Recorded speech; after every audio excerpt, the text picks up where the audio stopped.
Hola, buenas tardes, amigas y amigos.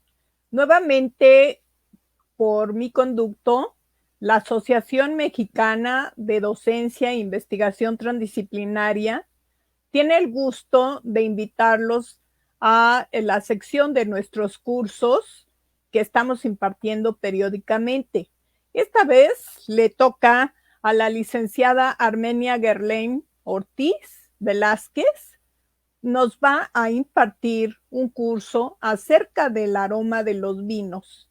Realmente es un tema apasionante porque en nuestra cultura en México tenemos poca tradición en el cultivo de este gusto.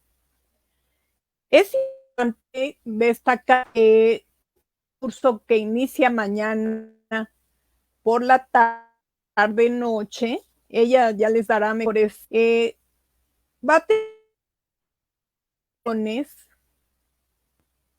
y sobre todo la intención es irnos en el mundo de los vinos, en ese deleite que ya hacíamos el recorrido en otra comunicación que hicimos a ustedes, que tiene un recorrido histórico desde la época de los griegos, con Dionisio, con Baco, que eran los dioses del vino y que vivían experiencias extáticas a partir de su espuma. Entonces, no es tanto ingerir alcohol, no ese no es el sentido de disfrutar un vino, sino más bien catar, saber distinguir qué tipos de uvas, qué tipo de aromas, qué tipo de fragancias puede desprender un vino. Y bueno, quiero decirles, este curso, que consta de 10 horas, también por parte de la asociación vamos a extender constancias a quien lo tome. Y al final haremos un cierre muy interesante con colegas de la asociación y en una ceremonia muy formal les vamos a entregar sus constancias. Pero sobre todo, la idea es que disfruten de este conocimiento y lo lleven a la práctica, que puedan saborear una copa de vino y sentir no solo los aromas, sino la experiencia estética de lo que ofrece el mundo de la vida. Bueno, ahora Gerlain, tú tienes la palabra.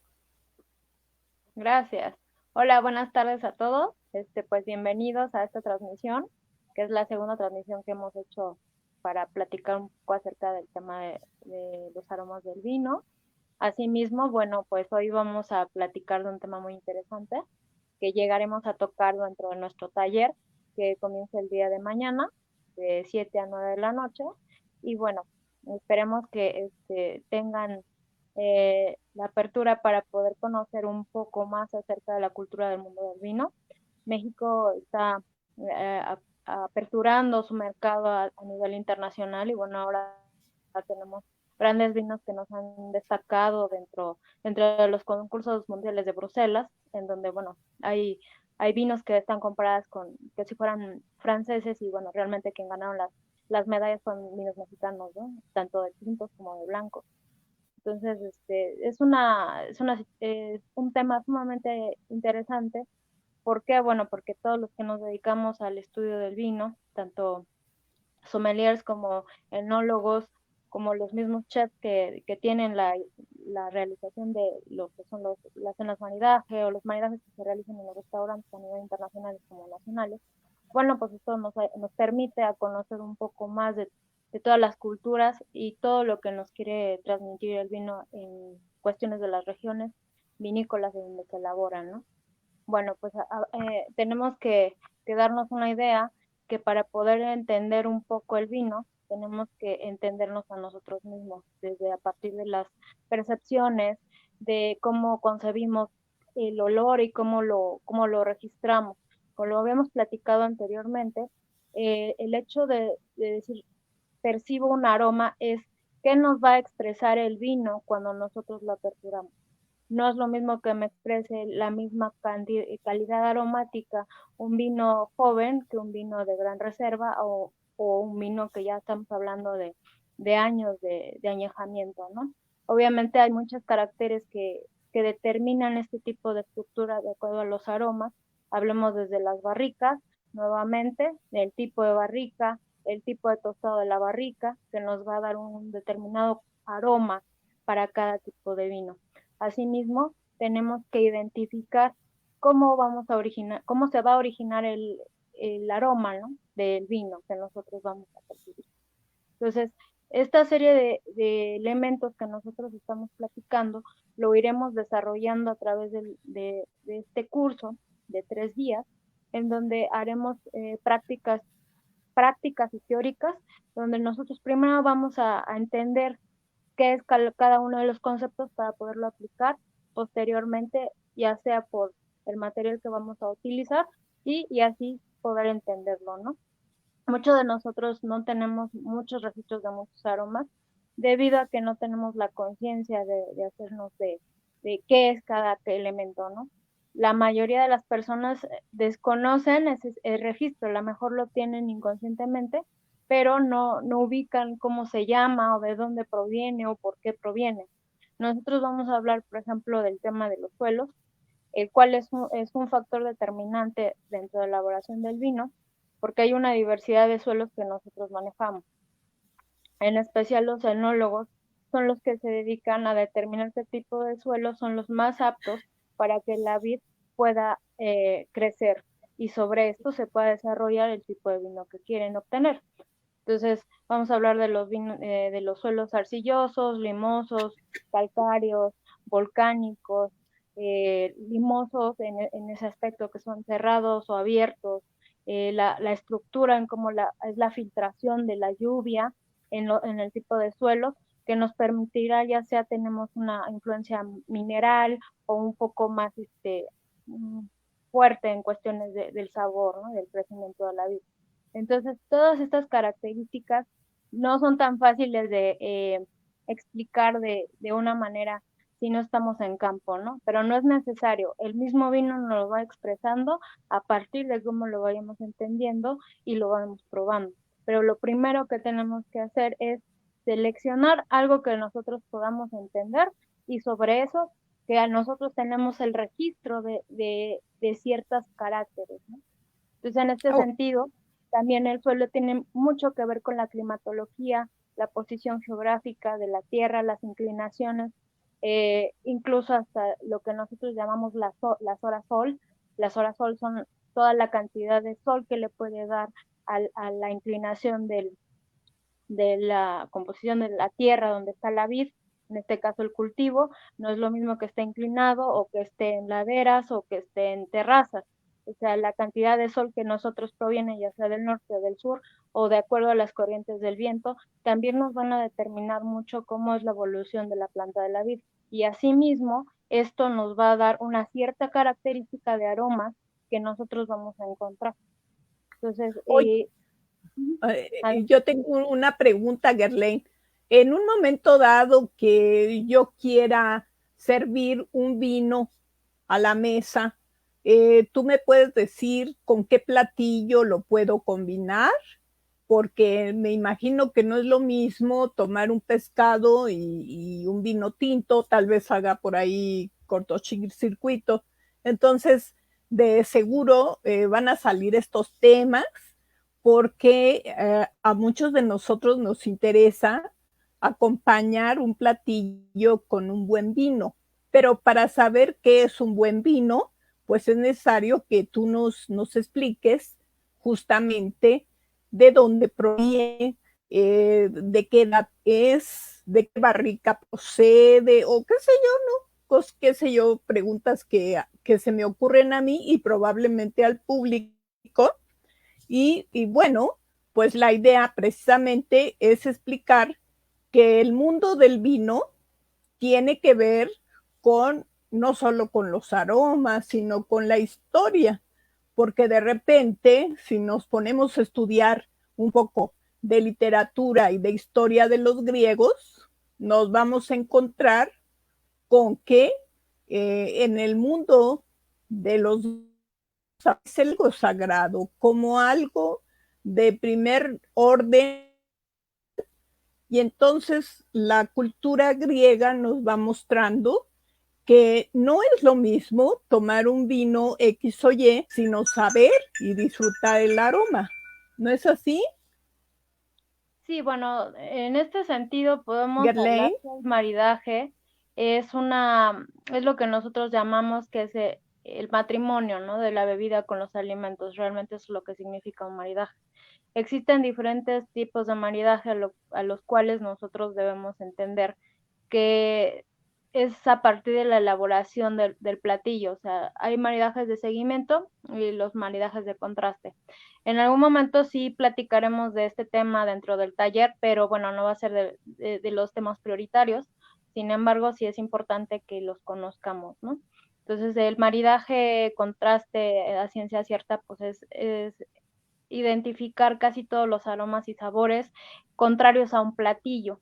Entonces, por ejemplo, si yo tengo un pulpo a las brasas con una salsa un poquito más picosa, como un chipotle, una salsa arriera, una salsa incluso solamente que sea el pulpo salteado con poco aceite de oliva y ajo, tiene diferentes características, ¿no? Entonces hay cierto tipo de alimentos, por ejemplo, los que tienen alto índice de calinidad y otros que son sumamente ácidos, pueden hacer una diferenciación con los vinos. No lo vamos a sentir de esa misma manera. Cuando un producto puede ser muy picante y nosotros ocupamos un vino que sea completamente afrutado, lo que va a ser el choque de sabores. Entonces le va a ganar el picor, en este caso, porque es el picor y la acidez que tiene el chile. Por ejemplo, hablamos de algo arriero o una salsa de chipotle y le puede ganar a la mejor a un vino muy afrutado. Entonces tenemos que ir viendo los elementos de cada uno de estos para poder determinar. Hay vinos blancos que tienen muy buena acidez que pueden limpiar fácilmente este tipo de salsas. Hay otros vinos que son vinos de guarda, que estamos hablando de 3 años en adelante, que pueden limpiar con la astringencia que se estructura el vino, el picor, o hay otros que pueden enfatizar el acidez y entonces se nos hace más potente el picor en la boca. Entonces es dependiendo en cómo se va a ir preparando el alimento. Entonces, eso es lo que podemos hacer cuando hacemos un maridaje. Cuando llevamos un maridaje así de seguimiento es que tienen los mismos elementos y lo que van a hacer es justamente fortalecer en boca y en nariz los aromas. Entonces, más en esa parte, ¿no? Hay alimentos que tienen una gran cantidad de grasa. Hablemos ahora de los tradicionales chiles en nogada, que bueno, desde la nogada que tiene grandes ingredientes, que tienen muchos lípidos, en este caso mucha grasa, pues tenemos que buscar vinos que tengan un alto grado de astringencia para poder limpiar el paladar y que el alimento no sea tan pesado y sea fácil de digerir.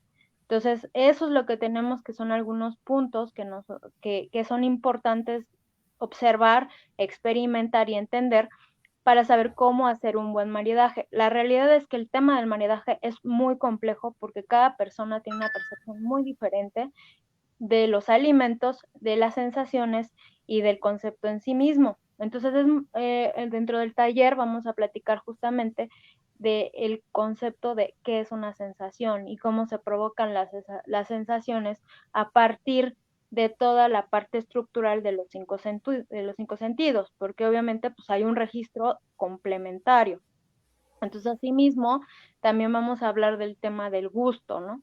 Porque el gusto con el olfato está completamente unido y de ello depende mucho cómo vamos a percibir el vino y luego cuando lo ingerimos, ¿no? Hacen el match completamente, totalmente que hace un círculo y nosotros ya sea que percibamos de menor forma o mayor forma, o a lo mejor ya identificamos cuando ya lo bebemos, o viceversa. Entonces sí es muy importante que cuando nosotros hagamos una selección de alimentos, o de vino, o de vino y alimentos, más o menos tengamos la idea qué es lo que vamos a combinar con qué. Entonces no es Claro, necesariamente, es un tabú que dicen que los vinos blancos con los pescados y los vinos tintos con las carnes rojas. Realmente eso ya se rompió hace mucho tiempo y justamente las nuevas generaciones pues han hecho nuevas experimentaciones y hemos logrado combinaciones espectaculares. Entonces sí es bien interesante cuando nosotros seleccionamos un vino, a lo mejor un cava, un champán, un prosecco, o hablemos de los vinos rosados de Provence, o hablemos un Don Periñón, o bueno, hablando dentro de los champans, pero en ese aspecto hay cosas muy interesantes que se pueden hacer en combinación con la cocina mexicana. Vaya, la claro. cocina mexicana es muy compleja. ¿Por qué? Porque tenemos una variedad infinita de ingredientes, combinaciones y mestizajes que se han hecho a lo largo de los años. Entonces, y justamente pues los vinos extranjeros se han adaptado muy fácilmente a este tipo de combinaciones, ¿no? Y México está elaborando vinos muy interesantes de acuerdo a lo que está en el objetivo. Por ejemplo, hablamos de Montechani, que ha ganado muchos galardones dentro de sus vinos, que han podido hacer experimentaciones y se han logrado los vinos de mayor calidad y son mexicanos, ¿no? Incluso los extranjeros, pues ahora se están asombrando un poco de cómo México ha estado elaborando este tipo de vinos y que les ha ganado a ellos en las medallas internacionales. Oye, fíjate que nuestro público nos está haciendo algunos comentarios y vale la pena recuperar estas preguntas. Mira, por Sí, ejemplo, Magdalena Lomelí nos pregunta, te pregunta a ti, ¿me podrías recomendar un vino altamente alcalino? Eh, y entonces ella pregunta si también en el taller se va a abordar este punto. ¿Eh? Dice, vamos a poder conocer nuestro propio paladar para poder disfrutar de vinos más adecuados. Entonces, bueno, estas preguntas, ¿tú cómo las podrías contestar? bueno, en este punto, gracias por preguntar, la alcalinidad dentro de un vino no puede ser tan alta. ¿Por qué? Porque precisamente cuando estamos hablando de acidez, tiene que tener un punto intermedio. En el caso de, hay algunos vinos, por ejemplo, hablamos de los vinos blancos, que sí se dicen que tienen alta acidez o baja acidez. Entre mayor acidez tenga el vino, si tiene demasiada acidez el vino está desequilibrado. Si el vino tiene de menor acidez, está desequilibrado. Se le llama un vino equilibrado o el mejor vino o un vino redondo cuando tiene altas tanicidades, tiene una acidez intermedia, el alcohol es igual, o sea, todos los elementos tienen que ser iguales, no puede desfasarse uno del otro. Por ende, si tuviera un grado alto de alcalinidad del vino, el vino no sería óptimo para el consumo. Entonces tiene que tener justamente un grado de igualitario. Sí lo podemos platicar, sí vamos a hablar de los vinos redondos dentro del taller, justamente porque de eso también dependerá mucho cómo se van a percibir los aromas, ¿ok? Puede haber hay un proceso de elaboración que se llama la fermentación manoláctica. Entonces, la fermentación manoláctica lo que nos va a dar es una transformación de los azúcares y qué notas nos va a dar ese tipo de fermentación. Pero para poder entender ese tipo de fermentación tenemos que saber qué es una fermentación y cómo se genera y qué son los elementos que generan una fermentación. Obviamente vamos a hablar un poco de química de alimentos dentro del taller, porque todo lo que hace el vino es una transformación química de alimentos y de ahí se desprende la parte un poco más artística, la parte enológica, la parte climatológica y la parte expresiva del mismo vino, del mismo suelo. Entonces, sí lo vamos a llegar a platicar. Garlene, por ¿Alguna ejemplo, otra pregunta que tengan? no, yo tengo una pregunta. ¿Sí me escuchas? ¿Me escuchas? Garlene. Bueno, en realidad El taller se ve muy interesante porque de repente yo creo que los escucho. Sí, quienes vamos a participar en el taller tenemos preguntas como más allá de lo estético y más allá del glamour que puede representar esta cultura del vino, también hace esquina este tema con el problema de la salud. De repente me pregunto si las personas que padecen diabetes pueden tomar vino. Eso va a ser una pregunta mía, o si tenemos alguna afección hipertensiva, también podemos tomar vino, porque bueno, el glamour es mucho y la estética también, pero también la salud a veces nos determina a no seguir esta tradición europea. ¿Tú cómo ves? Bueno, qué bueno que tocas ese punto. En su momento yo inicié mi tesis de ese tema, justamente con la parte de las enfermedades degenerativas y cómo aplicar la parte polifénica de lo que son los vinos, ¿no?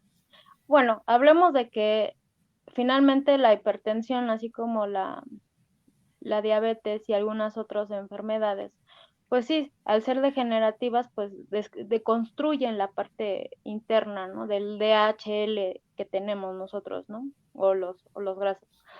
En este sentido, el vino tiene una estructura muy importante, lo que nosotros llamamos son los antioxidantes.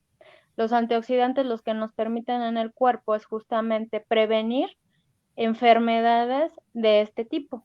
Lo que yo en su momento llamaba, era una analogía entre los Pac-Man, o en ese entonces que ustedes lo conocen, los Pac-Man y las bolitas, ¿no? Los pasteles que daban, ¿no? Entonces digamos que los Pac-Man eran los radicales libres que se encuentran en el medio ambiente y que son los que nos afectan a toda la parte celular de las células beta que tenemos en el cuerpo. Entonces, lo que hacen los antioxidantes al probarlos, ya sea en el vino o algunas frutas, que ahí vamos a entrar en un tema muy interesante, es que van a ser como un muro de contención. Cuando lleguen los Pac-Man y quieran comerse, por ejemplo, nuestras células sanas, lo que van a hacer es que los antioxidantes van a subir como una muralla. Entonces no van a poder pasar, aunque quieran, no van a poder porque es un escudo. Pero a menor cantidad que nosotros tengamos de antioxidantes en nuestro cuerpo, pues nuestras defensas están mucho más expuestas. Anteriormente este estudio ya se había hecho, pero bueno, lo que tiene en realidad el vino es que tiene un alto índice de polifenoles, los cuales están derivados de toda la parte de la vid, del ollejo de la vid. Cuando hay un proceso de elaboración, hay una concentración de taninos. Los taninos, que son la parte estructural, elemental que le da la astringencia a los vinos, es la resequedad que vamos a encontrar en la boca. Esto está concentrado de todos los polifenoles que está constituido como tal la fruta, que es la uva. Entonces, los polifenoles, al estar constituidos por antioxidantes, es un antioxidante que tiene flavonoides y flavones. Son dos tipos de antioxidantes. Entonces, son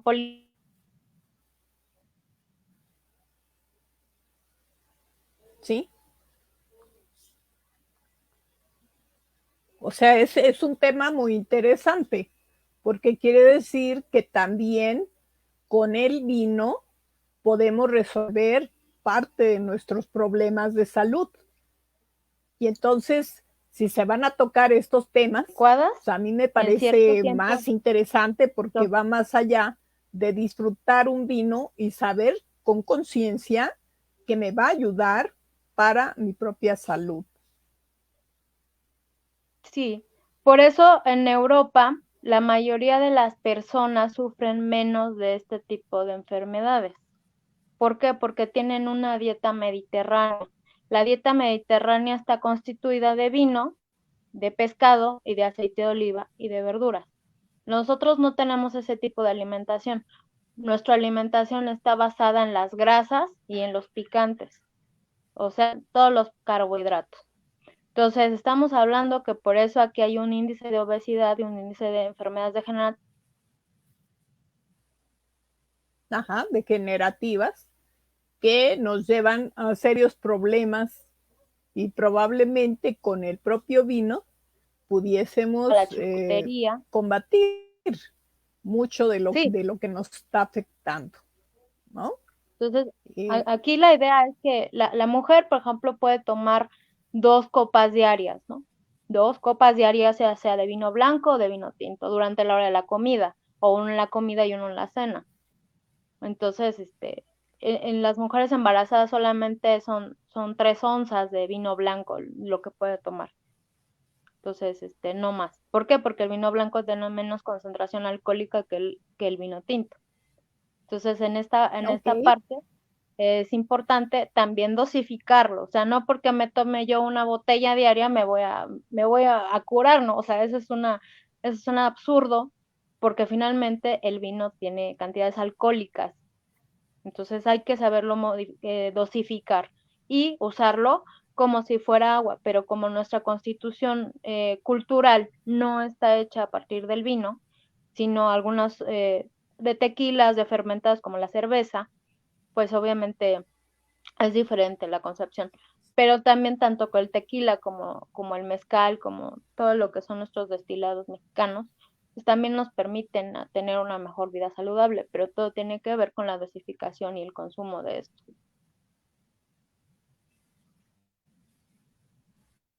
ok. Bueno, pues el tiempo se nos va terminando, amigos y amigas. Solo resta invitar a y también este conocimiento, porque verdaderamente, a mi modo de ver,